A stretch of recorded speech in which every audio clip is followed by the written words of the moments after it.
Okay, Assalamualaikum. Hari ini nak buat lepak tikepe ya. Ini dia YouTube. Tak sabar ni. Okey, nak buat kita ada semua ni makan kecap ada semua. Sedap. Nasi goreng biasa pedas buat. Nasi goreng biasa pedas. Tak nak sayur kacang atau pis-pis lah.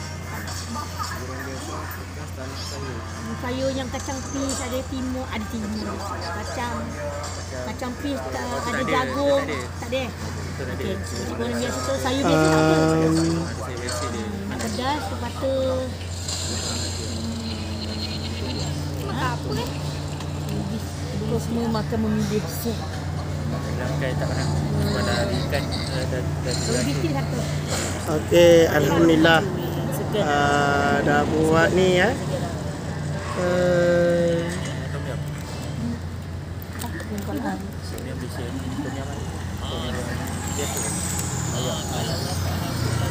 Ya, aku tak nak makan apa.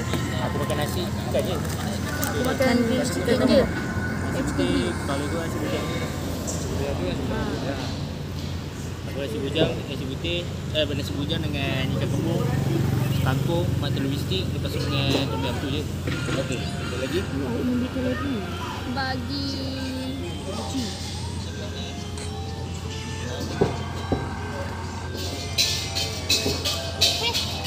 Okey. Lencuk sama order tak aku nak lencuk ni. Sama makanan. Nangis gila mula tu. Mak ni kenapa? Fish and chip. Fish and chip. Tak ada lah. Fish and chip ada. Bodoh lah.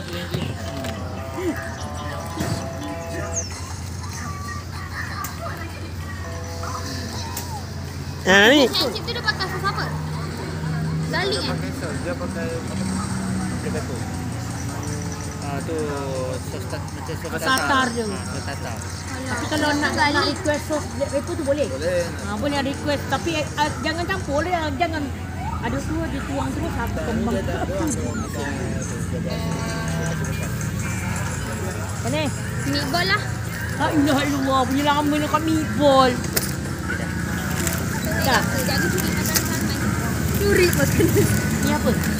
Ni sup eh. Oh, caketiau.